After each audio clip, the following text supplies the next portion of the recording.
All right, welcome to the Unfazed, Unedited podcast, where we provide commentary on complicated topics in an uncomplicated format.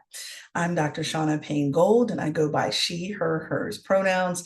And look, Dr. Lisa, let me just tell you, we are like praying for rain. Like we've been getting those little Hmm. funky, quick summer storms that come and go, and it almost feels Yeah. like it's hotter afterwards. Nothing that's given a whole lot of relief. And so I've been hiding in the house as much as I can. But how is it where you are? It's 90s, but dry also. We don't have the humidity that you have, thank goodness, but it's quite unpleasant.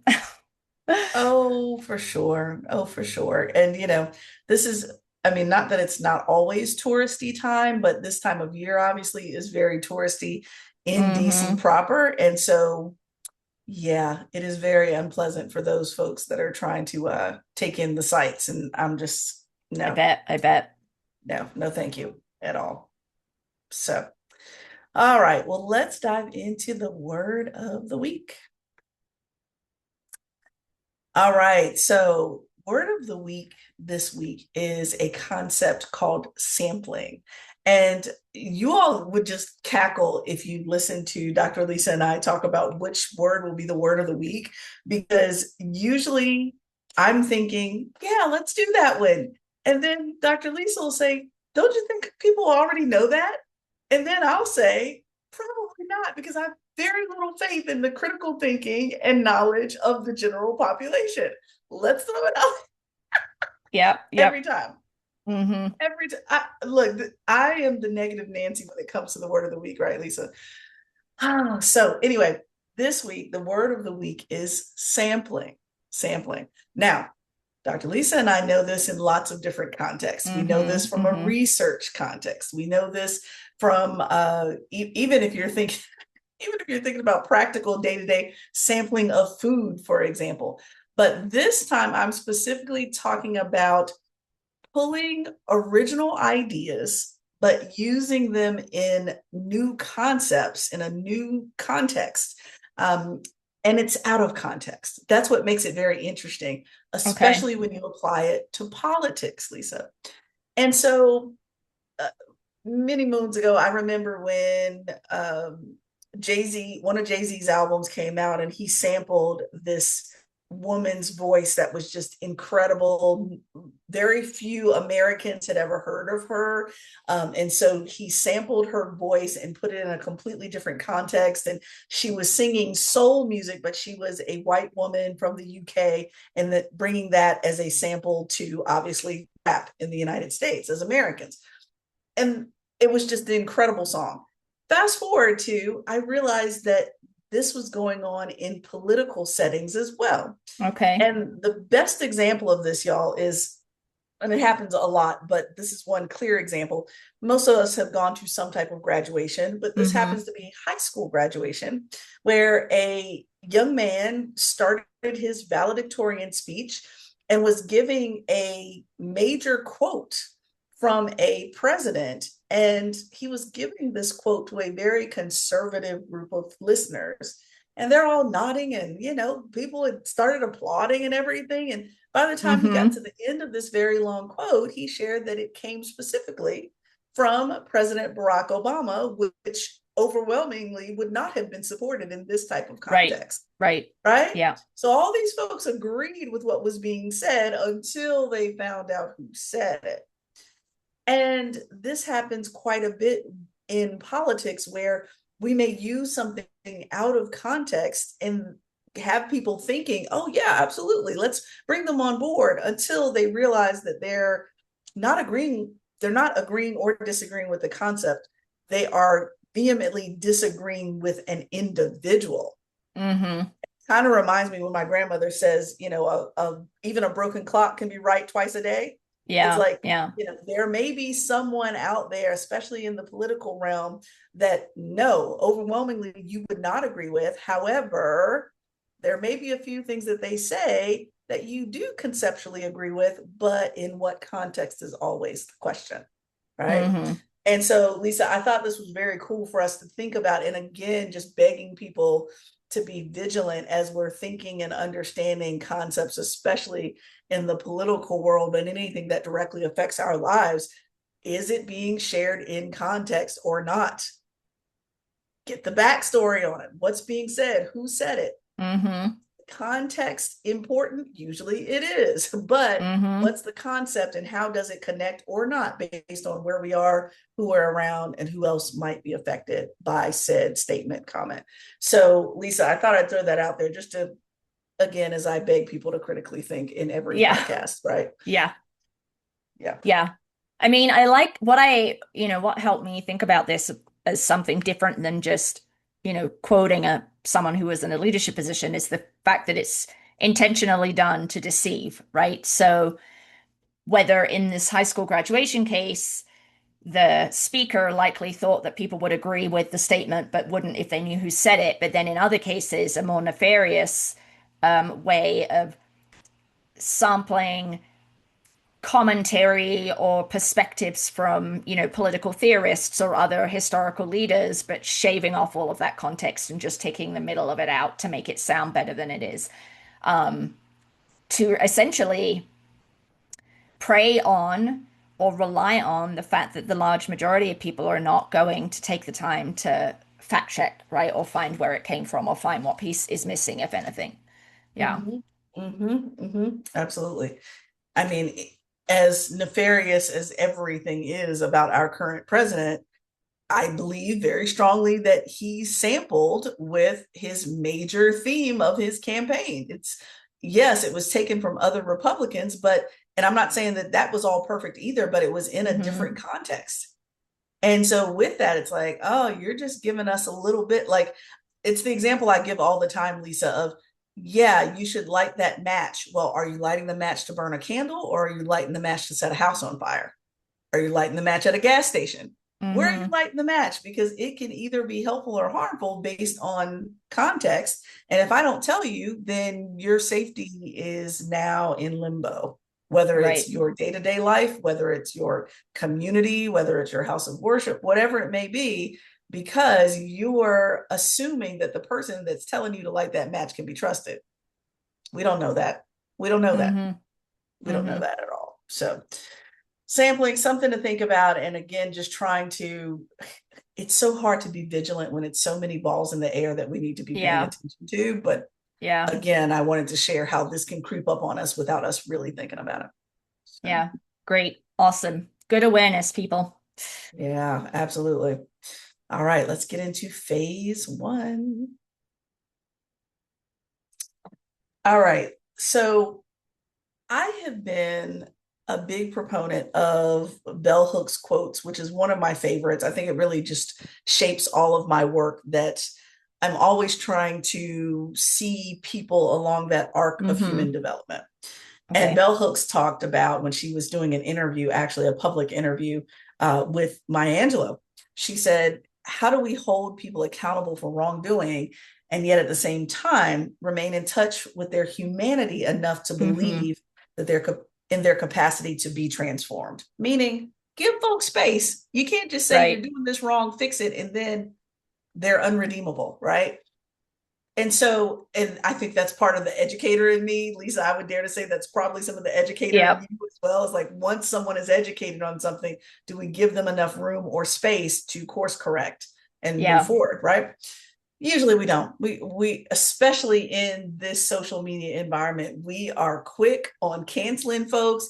We'll call them out, try to school them on something or what they should or should not be doing, and then we never give space for them to course correct.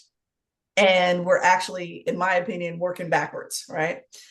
And so this social media trend that I've been kind of following around accountability has been very important and something that I think we need to pay attention to.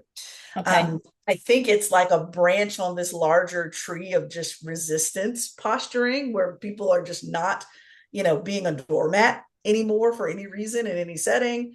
And so this social media trend, it's a trend of calling people out as a form of accountability. Now, what they do with that, obviously, a couple of minutes on Instagram or Facebook isn't going to give us the whole story. But at the same time, we have not seen this amount of people standing themselves for various reasons in a very long time. And what I mean by that is, let me give you a few settings.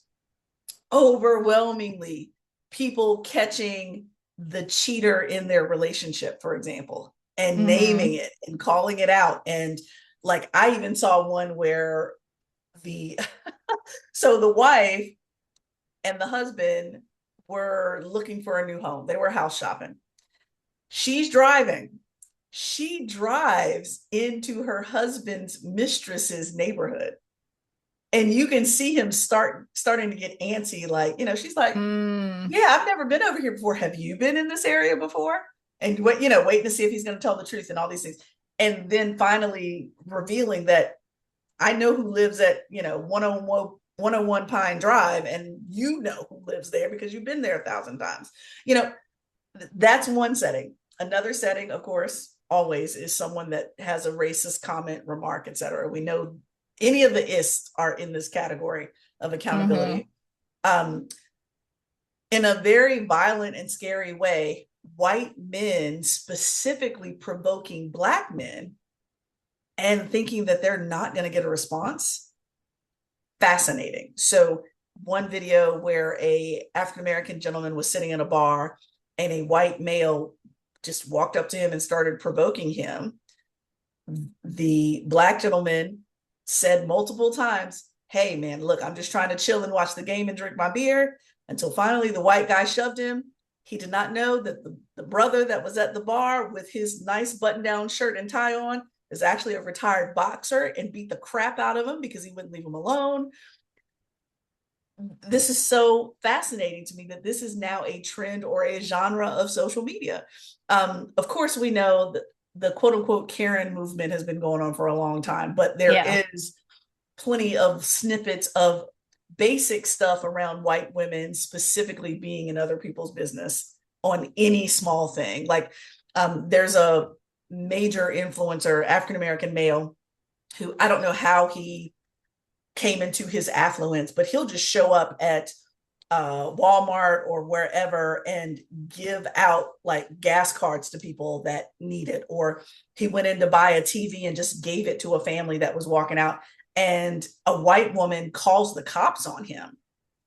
He's not taking anything from him. He's not, violent with anybody. Yeah. He's literally like Santa in the middle of the day, and it's a problem for her. And so, Lisa, I'm bringing this up to you because I'm like, this is so fascinating that people are no longer willing to be, bullied or, provoked, or just turn over and just allow people to be who they are. They are literally calling people out. And I'm like, this is fascinating to me that this is now becoming a trend. Now, we saw this in law enforcement and some other places that, obviously people are getting paid to do a job. But you mean to tell me I'm giving out gift cards like Santa Claus, and a white lady calls the cops on me, and I'm going to call the cops on her now because she's now uh, um, harassing this gentleman that's being kind and being a blessing to these people? Fascinating, Lisa. I don't know how this lands on you, but this is fascinating to me that people, is it just a level of being fed up? Uh, I don't know. I don't know. I mean, I don't know that. I mean, this is where I guess I question, is that really new, or is it just that it's now being videoed and broadcast? There you go. There you go. That's a great point. Mm-hmm. I don't know if it's new or not. I think, well, let me take that back. If I had to wager, I would say it may be newer around the whole cheater situation because women are truly at a place now where they are fed up with so much in Mm-hmm. general in relationships. Like, Lisa, you remember the episode where we talked about the loneliness pandemic Yep. amongst men Yep. and women that are like, oh, I am enjoying this single independent life because I don't have to take on these responsibilities. Yep. So I would wager, if I had to, that it may be more of a trend for uh, uh, heterosexual relationships that people are being fed up with. But these other ones, I think you might be right. People are just recording what they were already experiencing and sharing it with the world to embolden them as well.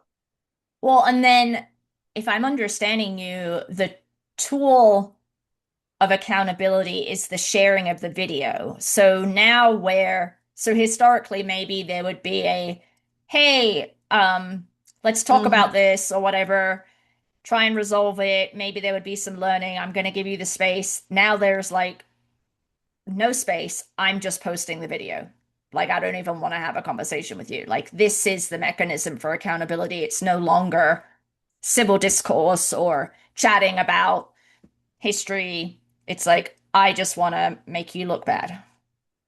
Well, it's I'm done with it. Like there Mm. is no it. The rest of the bell hooks quote no longer exists for some people. It's like, how do we hold them accountable for wrongdoing? Period. And then they're not going to the second part of the quote. And I can't necessarily say that I blame them because, is it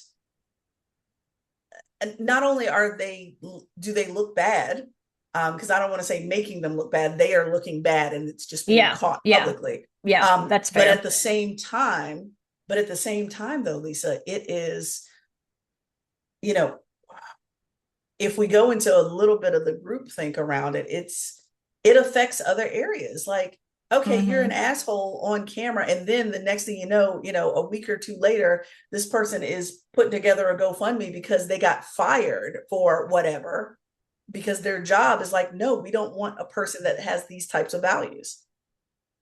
And they're being held accountable in more than just a video.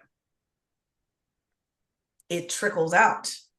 It does, but I feel like that can also be really bad, right? Because there were a number of people that expressed particular perspectives on the murder of Charlie Kirk, and then they lost their job because those perspectives were on social media or they were videoed. And so that accountability was Some of them leveraged fought it.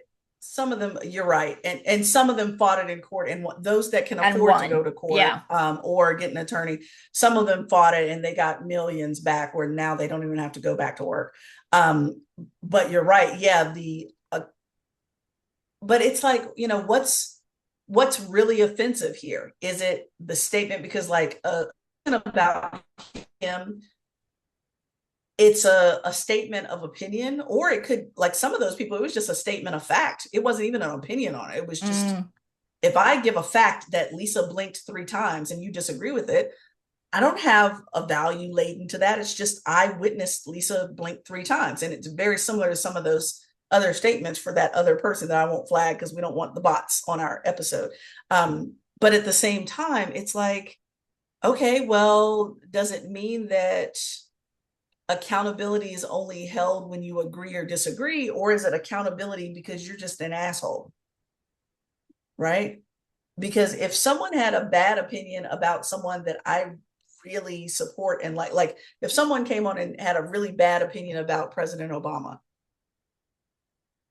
or pick another person that you admire, okay, that's their opinion. But once you start threatening people and threatening their lives, and Hmm. getting into their personal space, now it's no longer about the person I support or don't support. It's about you violating an individual human being's personal space, privacy, right to assemble. There's so many other things. Like, how many white women are we going to have to catch calling the police about Black people at a cookout? It's a public space. It's like I think it's the policing of it. I think it's the policing piece of it, is the assumption that someone's doing something wrong just by existing. Like, if it had been a white person that had been Santa that was handing out stuff at the front of the store, would there have been a phone call? I doubt it. So, what would have been different for accountability for that woman if there was no social media? I think the only difference, I'm not sure for the accountability for her, but what I think is interesting is the warning for others. Mm.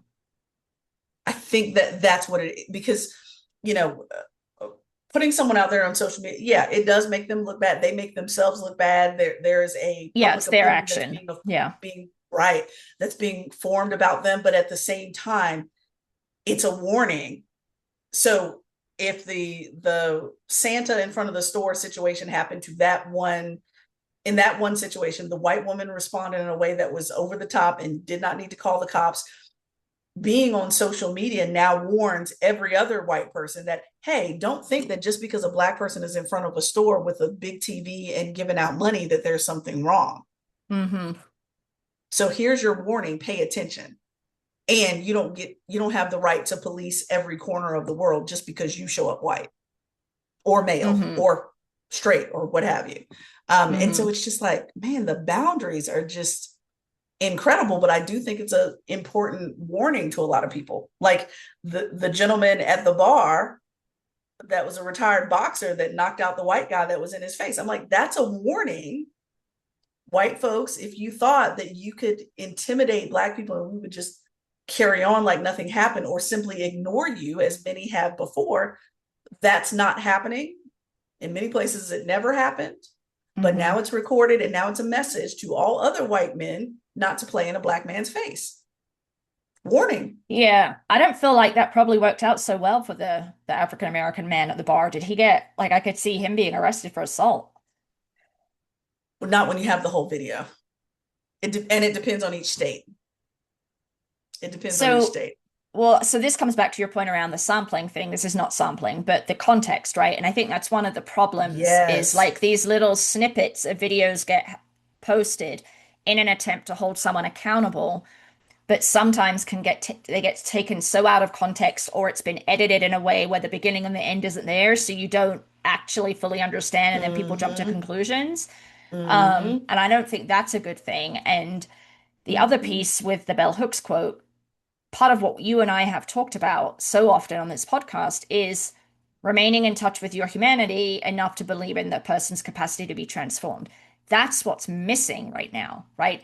So that is Mm-hmm. missing, which is leading to, well, no. So people are fed up, so their patience is thinner, so then they're responding in ways that might otherwise not have been the case, which makes us less able to see the humanity of the other person, which then just compounds the situation. So it doesn't Vicious feel cycle. like, yeah, we're going to get out of that. Mm-hmm. It's gonna be tough. I mean, because think about how emboldened people now feel.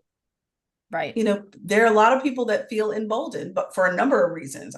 Of course, I would say 45, 47 helps with that emboldening.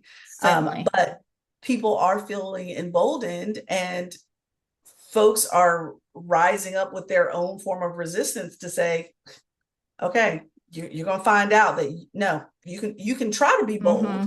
but don't think it's going to come without resistance. Don't think it's going to come without Right. response, even. Because that's the assumption that this type of behavior will come without response.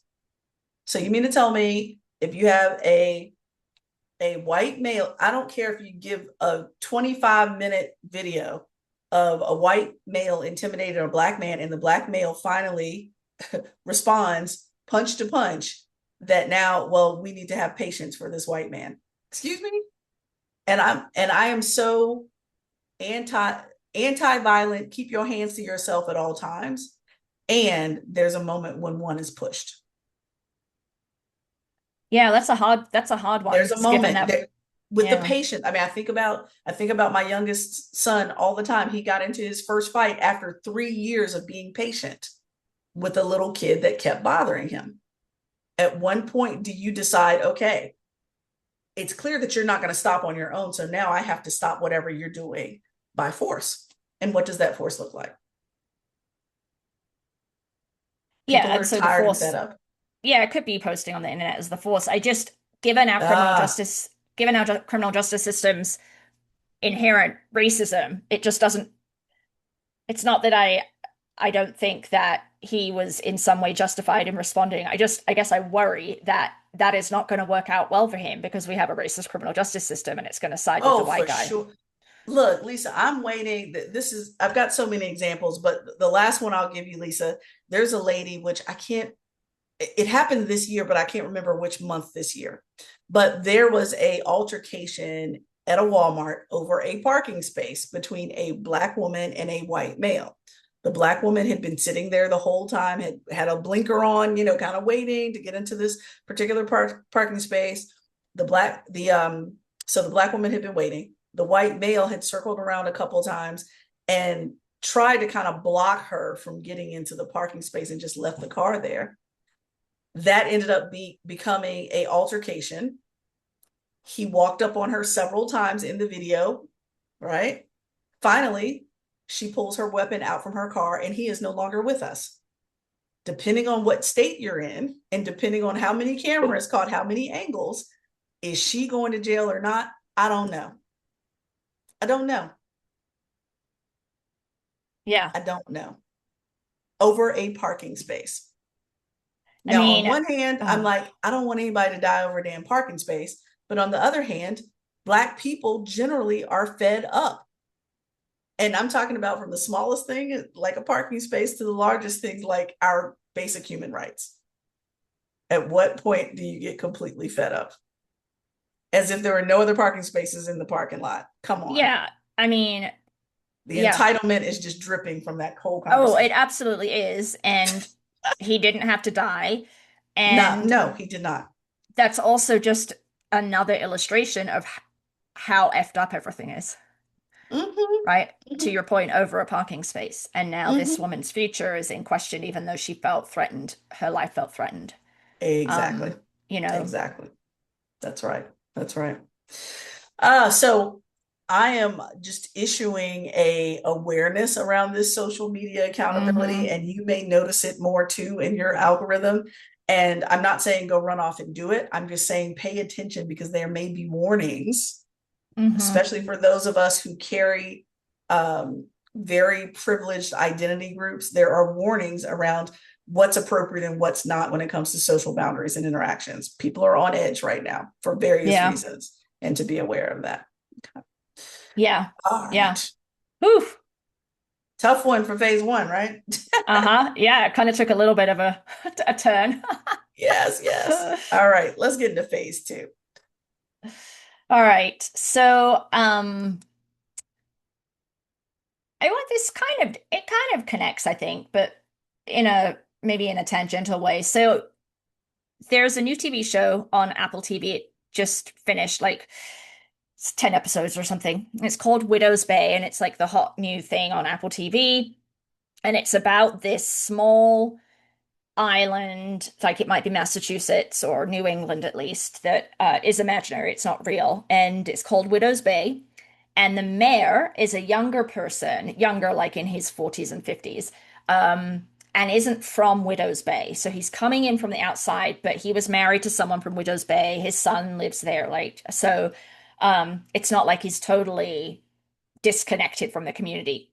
He runs for mayor, uncontested, becomes the mayor.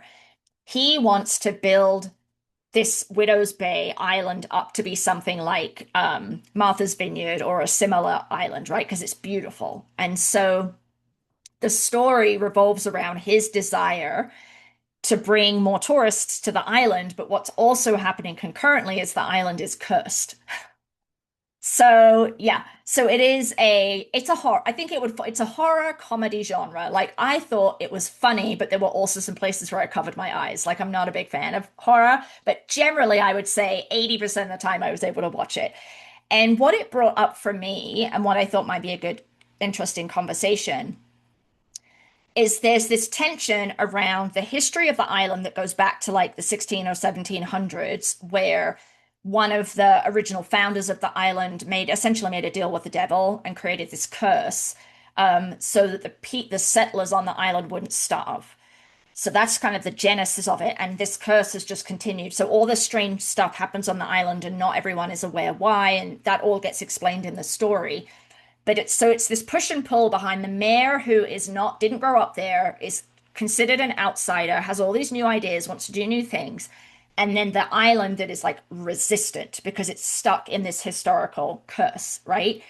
And so that's the tension, old versus new, and it just made me think of right now because recently in the last couple of weeks there were a couple of primary elections, Colorado, New York, and some folks who are who are members of the Democratic Socialists of America (DSA) political party won primaries, right? In Colorado, this young person who I think has only been alive.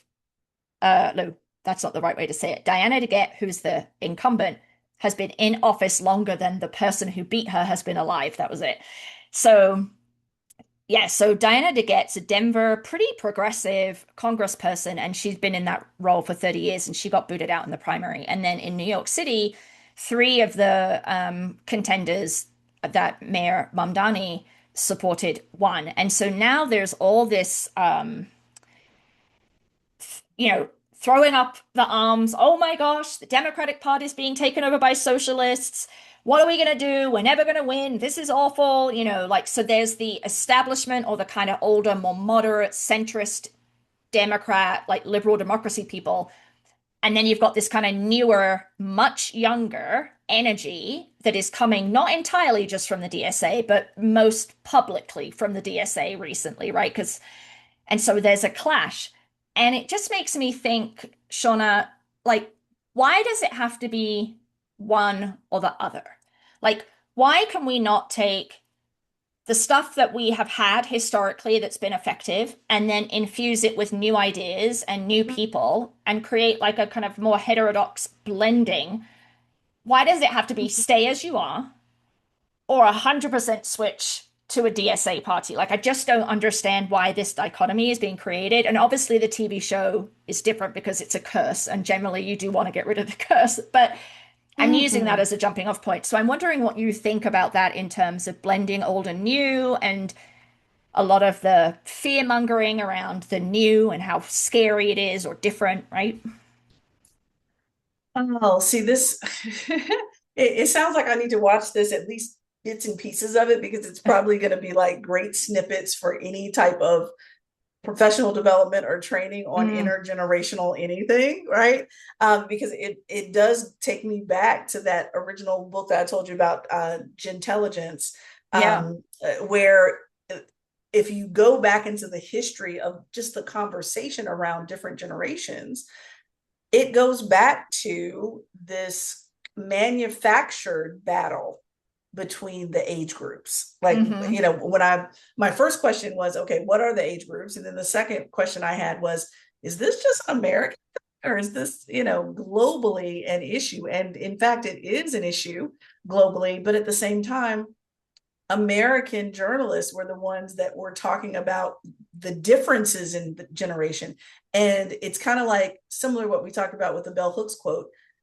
I think they stopped too soon in the conversation around it. They Hmm. gave great examples of what's different across generations, but then they stopped before they could talk about how to integrate those differences Hmm. in ways that work for everyone.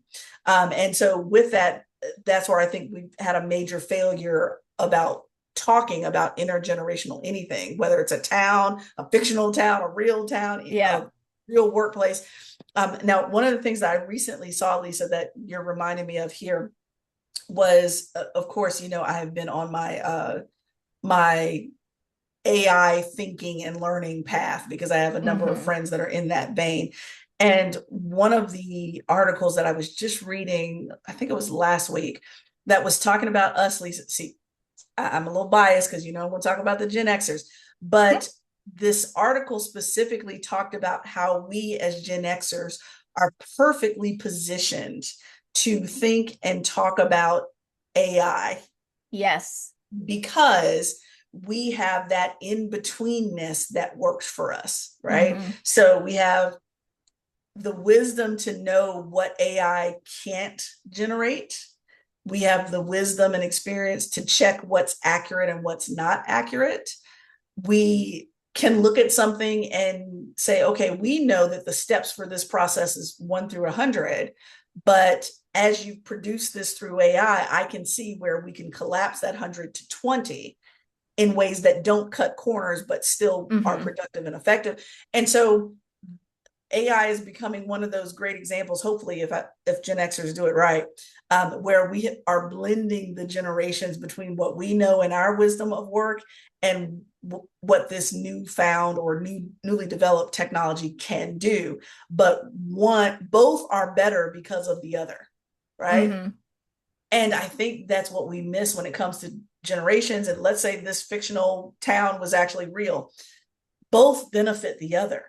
And for some reason, we stop the conversation at the here's our differences. And so now let's fight about them. No, here's our differences. How can we make each other better? So I know Mm-hmm. how to tell a great story, but my teenager can help me tell a great story using social media platforms. Right. Both Right. make each other better because I'm learning how to use the technology and he's learning how to tell a better story. Hand in glove, right? So I think that's where we stop. We stop too soon in that intergenerational conversation.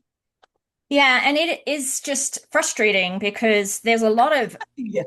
topic agreement, right? But it Mm-hmm. comes back a little bit to what you were saying in the first phase about being fed up. So a lot of young people are just fed up with what they understand or experience as a lack of responsiveness, a lack of Ooh, awareness of the current stresses and situations that, young people, when I say young people, I'm talking about people in their teens and 20s and maybe early 30s, but younger. Um, mm-hmm. and that's just, and the whole Democratic Party, and this is also true for the Republican Party, right, is run largely by older people. Republican, That's right. predominantly older white men, and Democratic, predominantly older people of mixed genders and races, but still predominantly white. Um, Mm-hmm. and so I understand the being fed up, but I think it creates this false dichotomy that ultimately limits the um, reach of the Democratic Party when we're in a moment where being able to move the ship, right, from where we Mm-hmm. are, it's going to require like a broad-based coalition. So that means maybe we have, and we've talked about this before, right? Maybe in rural Iowa, it needs to be a Democrat who is not favorable to abortion, right? But Right. Right. on many, many other things, they will vote Democratic and they're not going to like throw the rule of law out the window. Mm-hmm. But Mm-hmm. the way that these DSA wins have kind of trickled up into the public narrative, primarily pushed by all media outlets across the spectrum, Right. is that this is a disaster, these radicals, right? When really it's like universal health care, holding police accountable for police brutality against communities of color, right? Better funding the welfare system, right? Yeah. Yeah. Yeah. Take taxing the rich. So these kind of conceptual things. And I don't, that just keeps getting missed. And I worry that it's a bit of a downfall situation. Mm-hmm. Mm-hmm. Well, and so, okay, so what's interesting about what you just said to me is it's the hinge of whether we work together or not is displaced. And what I mean by that is, Okay. let's say, which we are not, y'all, let me be very clear. I think I could say very clearly Lisa and I are more independent thinking in than Republican or Democrat. But let's just say, for an example, I'm extremely right-leaning Republican and you are extremely left-leaning Democrat. Mm-hmm. Let's say that there are two major things that we agree on and eight things that we don't. Mm-hmm. We are so pissed off about the eight things that we don't agree on that we don't focus on the two things we do, which means none of it gets done. There's no Right. progress on any Right. of it.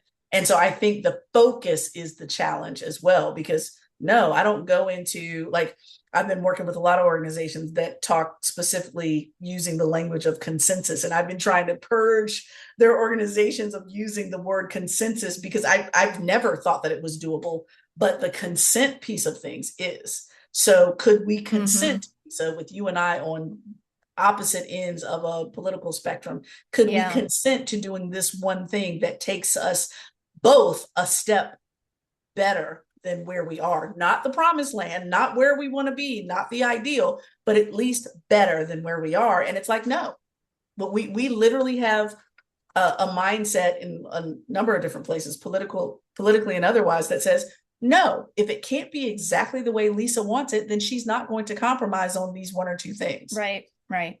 We have diametrically split from that place in such a way that you asked me, this was a few episodes ago, do I think that we can ever get to a place where we can even dialogue about many of these things? And my hope is very low in that area, very low. Mm-hmm. Partially because critical thinking, because to think in that way that we can't coalesce around 2 things that we do agree on versus the 8 things Mm-hmm. that we don't require us to think critically. I can despise you on 8 points, but still work with you on 2. Most people in my circles can't think that critically to do both. I must hate you, Lisa, because we don't agree on these 8 things. No, I don't have to hate you because we don't agree on these 8 things. I can professionally and in a community environment work with you on 2 things, but that requires me to critically think about the things that we do agree on and how we can improve at least one step for both of us. People ain't Mm-hmm. interested in uh, that type of nuance. They want black and white, Yeah. not nuance. Yeah, and then if you are one of these very few legislators now that is open to compromise, you get primaried, right? You get There you pushed go. out. And so, that does tend to fall in the Republican Party, it falls against pro 47, anti 47. In the Democratic Party, it falls, it's more of an age thing, I think. It's more That's right. young people wanting more progressive policies, tired of the same people who are now in their 60s and 70s, not doing anything, not aggressively pushing back. Um, and it's not that I disagree with that necessarily, right? But I just feel like Mm-hmm. you swing too far in an attempt to hold those kind of old guard accountable, to come back to your first phase, then Yeah. but in so doing, you lose a bunch of people. So you're not really actually off it in a better place, because then you just have Mm-hmm. a different coalition, but it's not bigger. Right, right, right. So Mm-hmm. I don't know how to, I mean, I don't have an answer, obviously, but I just don't, that whole stupid phrase, don't throw the baby out with the bathwater, that I actually despise. But in this Right, situation, right. right, it does feel like, why can't this big tent find all these different things? And like you Mm-hmm. said, have agreement on most of them, but maybe not all, but most. Why isn't most There good you enough? go. There Yeah, you go. Exactly. Exactly. Yep. Yep. I don't have an answer either because like I said in a previous episode, I don't have a lot of hope for that yeah. type of interaction. But at the same time, that's what I'm looking for, and I'm looking to find people that are thinking similarly as well. So, Yeah. All right. uh, all Well, right. Well, look, we now you didn't got me going to solve. watch yet Yeah. something else on Apple TV. I'm putting it on my list, even though I'm not a horror person. I'm going to have to watch it in daytime, for those jump scare type moments, but Okay, I'll so do I it. would say end of episode 2, the mayor is staying in a hotel and it's right at the end of the show. I would definitely cover your eyes for that. Oh my. Okay. All right. All right. I got it. I got it. I got it. But All that right. was probably the worst scare. And then the rest of it I felt was fine. Okay. All right, y'all. Well, look, if y'all are watching with me, you have now gotten your marching orders on when to cover your eyes and watch in daytime like me. There you go. Hmm. So, all right. Well, that's a wrap on this week's episode of Unfazed Unedited. You can certainly reach us on all your social media and podcast apps at Unfazed Unedited, or email us at info@unfazedpodcast.com, or just visit our website for all the things, unfazedpodcast.com. And let us know if you tune in and watch Widow's Bay, because I want to see what y'all think as well. But if you like this week's episode, please don't forget to subscribe, leave a review, share with your friends, coworkers, or others in this phase of your life. So, Dr. Lisa, until next week. All right, see you next time.